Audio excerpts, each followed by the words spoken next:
ശ്രീ ഷാബു പ്രസാദ് ഇന്ന് ഈ ആരോഗ്യമന്ത്രിയുടേതായിട്ട് പുറത്തു വന്ന സെൽഫി, ആരോഗ്യമന്ത്രി ആ നഴ്സുമാരോടൊപ്പം ഉള്ള ആ സെൽഫി അത് പ്രചരിപ്പിക്കുന്നത് കോൺഗ്രസ് ഹാൻഡിലുകളിലൂടെയാണ്. ഇത് നേഴ്സ് തന്നെ വിശദീകരണവുമായി വന്നിട്ടുണ്ട്, നേഴ്സിനോട് വിശദീകരണവും ചോദിച്ചിട്ടുണ്ട് ആരോഗ്യവകുപ്പ്. അതൊരു സന്തോഷത്തിൻ്റെ ഭാഗമായിട്ട് എടുത്തതാണ് എന്നുള്ളതാണ്. ഇതിനെ ഇത്രമാത്രം വിവാദമാക്കേണ്ടതുണ്ടോ, അതോ ഈ ICUവിലെ ചട്ടങ്ങളൊക്കെ ലംഘിച്ചോ ആരോഗ്യമന്ത്രി തന്നെ? എങ്ങനെയാണ് താങ്കൾ അതിനെ കാണുന്നത്?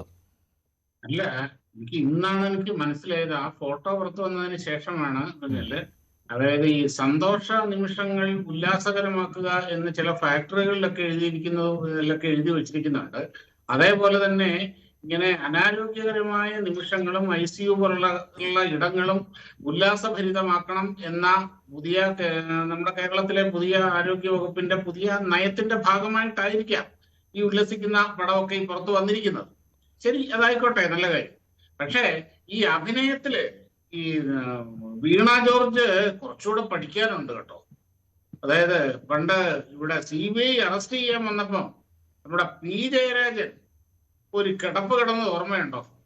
വീണിതല്ലോ കിടക്കുന്നു ധരണിയിൽ എന്നും പറഞ്ഞുകൊണ്ട് ഒരു കിടപ്പ് കിടന്നായിരുന്നു. ബോധമില്ലാതെ കണ്ണു അടച്ച് വായും തള്ളി ഒരു കിടപ്പ് കിടന്നു. അതിന്റെ ചുറ്റും ഇങ്ങനെ ആള് തീർന്നു പോയോ എന്നുള്ള മട്ടില് ഇങ്ങനെ ദുഃഖഭാരത്തോടെ കുരുങ്ങി നിൽക്കുന്ന CPM നേതാക്കളുടെയൊക്കെ ആ ഫോട്ടോ ഇപ്പോഴും നിങ്ങൾക്ക് ഗൂഗിളിലൊക്കെ നോക്കിയാൽ കിട്ടും.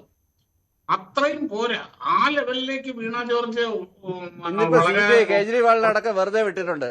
താങ്കൾ CBIയുടെ മഹത്വമൊന്നും ഇവിടെ പറയണ്ട, CBIയുടെ മഹത്വമൊന്നും താങ്കൾ പറയണ്ട. ഇന്ന് കേജ്രിവാളിനടക്കം വെറുതെ വിട്ടിട്ടുണ്ട്. മിണ്ടായിരിക്കണു, ചുമ്മാ കിടന്ന് വള വള വള വളാന്നും പറഞ്ഞോ. ഇനി ഇയാൾ ഇടവോടെ നിന്ന് വിളിക്കേണ്ട, പേര് വിളിച്ചാൽ മതി. അതൊക്കെ വിളിക്കുന്ന സ്ഥലത്ത് കാര്യത്തിലേക്ക് വരും. വേണ്ട, നിങ്ങൾ തമ്മിൽ തർക്കം വേണ്ട. ഷാബു പറയൂ. കാര്യാലയത്തിൽ പോയി വിളിച്ചാൽ മതി. അയാൾ ഇവിടെ കിടന്ന് വായി തളിച്ച അയാൾ ഈ വായിക്കൂടെ വിസർജിച്ചത് മുഴുവൻ ബാക്കിയുള്ളവർ കേട്ടില്ലേ? പിന്നെ ബാക്കിയുള്ളവന്റെ അത് കയറി ഉണ്ടാക്കാൻ വരുന്നത് എന്തിനാ? അത് താങ്കളാണ് ഓറൽ ഡയറി നടത്തുന്നത്. മിണ്ടായിരിക്കവിടെ. ഇതൊക്കെ RSSന്റെ കാര്യാലയത്തിൽ പോയി പറഞ്ഞാൽ മതി, അല്ലെ BJP ഓഫീസിൽ പോയി പറഞ്ഞാൽ മതി, എന്നോട് പറയണ്ട. തന്റെ മുഖത്ത് നോക്കി തന്നെ പറയും. ഇയാൾ എന്താ ചെയ്യും? ഇയാൾ ഇത്ര അസഹിഷ്ണുത ആവണമെന്ന കാര്യം എന്തെന്ന്?